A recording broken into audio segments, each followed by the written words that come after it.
تفسیر القرآن آج کا سبق سورۃ المائدہ آیت نمبر 101 اور 102۔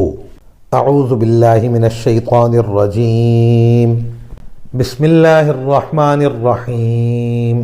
یا ایہا الذین آمنوا لا تسألوا عن اشیاء ان تبد لکم تسؤکم وَإِن تَسْأَلُوا عَنْهَا حِينَ يُنَزَّلُ الْقُرْآنُ تُبْدَ لَكُمْ عَفَا اللَّهُ عَنْهَا وَاللَّهُ غَفُورٌ حَلِيمٌ۔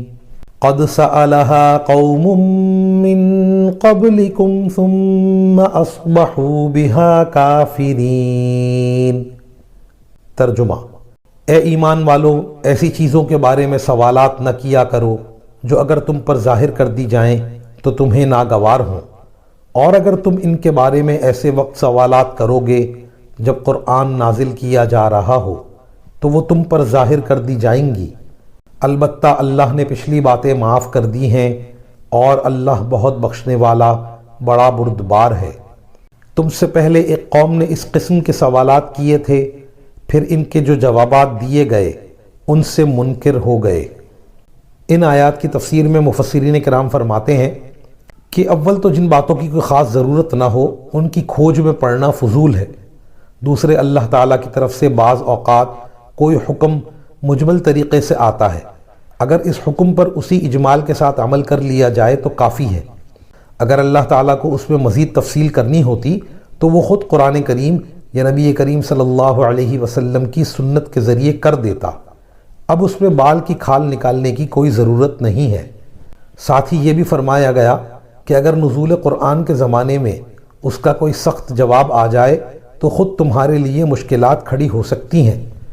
چنانچہ اس آیت کے شان نزول میں ایک واقعہ یہ بیان کیا گیا کہ جب حج کا حکم آیا اور حضرت صلی اللہ علیہ وسلم نے لوگوں کو بتایا تو ایک صحابی نے آپ صلی اللہ علیہ وسلم سے پوچھا کہ یا رسول اللہ صلی اللہ علیہ وسلم، کیا حج عمر بھر میں صرف ایک مرتبہ فرض ہے یا ہر سال کرنا فرض ہے؟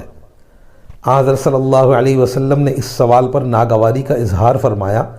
وجہ یہ تھی کہ حکم کے بارے میں اصل یہ ہے کہ جب تک اللہ تعالیٰ کی طرف سے خود یہ صراحت نہ کی جائے کہ اس پر بار بار عمل کرنا ہوگا، جیسے نماز، روزے اور زکوٰۃ میں یہ صراحت موجود ہے، اس وقت تک اس پر صرف ایک بار عمل کرنے سے حکم کی تعمیل ہو جاتی ہے۔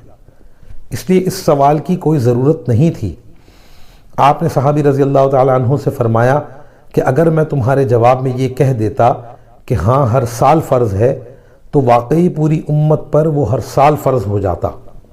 آخر میں یہودیوں کی طرف اشارہ ہے جو شریعت کے احکام میں اسی قسم کی بال کی کھال نکالتے تھے، اور جب ان کے اس عمل کے نتیجے میں ان پر پابندیاں بڑھتی تھیں تو انہیں پورا کرنے سے عاجز ہو جاتے اور بعض اوقات ان کی تعمیل سے صاف انکار بھی کر بیٹھتے تھے۔ وآخر دعوانا ان الحمد للہ رب العالمین۔